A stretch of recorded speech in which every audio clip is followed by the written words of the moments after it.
Hi friends, welcome to Sandhya kitchen. ఇవాళ చేయబోతున్న recipe గోంగూర పప్పు అండి. మనం ఇలా గోంగూర పప్పును ట్రై చేయండి, రుచి చాలా బాగుంటుందండి.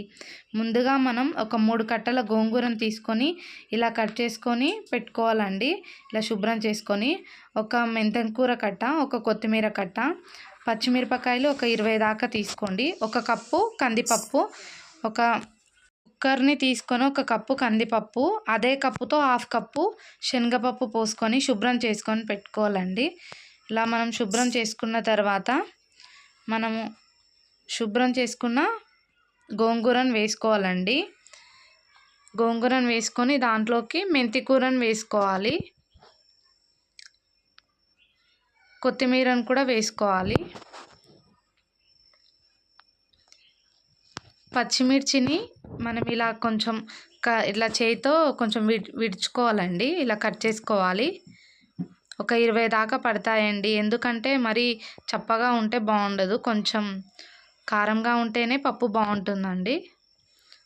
ఒక ఆనియన్ ఇలా కట్ చేసుకొని వేసుకోవాలి, మీడియం సైజు. వెల్లుల్లి రెబ్బలు ఒక 10, హాఫ్ టీ స్పూన్ పసుపు వేసుకోవాలండి. ఒక 1 టేబుల్ స్పూన్ జీలకర్రను వేసుకోవాలి. అలా వేసుకున్న తర్వాత మనం ఒక హాఫ్ టీ స్పూన్ మెంతులను వేయించుకొని పొడి చేసుకోవాలండి. ఆ పొడి వేసుకోవాలండి. మనం ఒక పావు ఆయిల్ పోసుకోవాలి. అలాగే మనం ఏ కప్పుతో పప్పును తీసుకున్నామో అదే కప్పుతో ఒక 4 కప్పుల వరకు వాటర్ తీసుకోవాలండి. మనం ఏ కప్పుతో పప్పు పోస్తామో మనం అదే కప్పుతో వాటర్ తీసుకోవాలండి. ఇలా 4 కప్పుల వాటర్ పోసుకొని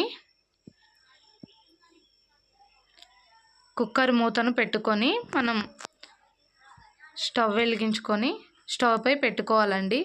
ఒక 5 విజిల్స్ వచ్చే వరకు పెట్టుకోవాలి. మనకు పప్పు అనేది బాగా మెదిగిందండి. మనం దీంట్లోకి కల్లుప్పు ఉంటే కల్లుప్పు వేసుకోండి, లేదంటే సన్నుప్పు వేసుకోండి. ఇలా ఉప్పుని వేసుకొని బాగా రుబ్బుకోవాలండి. రుచికి సరిపడా ఉప్పు బాగా రుబ్బుకొని పక్కన పెట్టేసుకొని ఇంకోవైపు స్టవ్ వెలిగించుకొని ఇలా స్టవ్ పై ఒక గిన్నె పెట్టుకొని ఒక పావు ఆయిల్, ఇంకో పావు ఆయిల్ పోసుకొని దాంట్లోకి జీలకర్ర ఆవాలను వేసుకోవాలండి.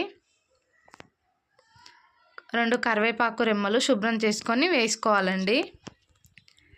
దాంట్లోకి మనం ఇంకో 5 వెల్లుల్లి రెబ్బలను పొట్టు తీసుకొని వేసుకోవాలండి. వెల్లుల్లి ఇలా పోపులో వేయడం వల్ల రుచి చాలా బాగుంటుందండి. ఎండుమిర్చి ఉంటే వేసుకోండి, లేదంటే లేదు.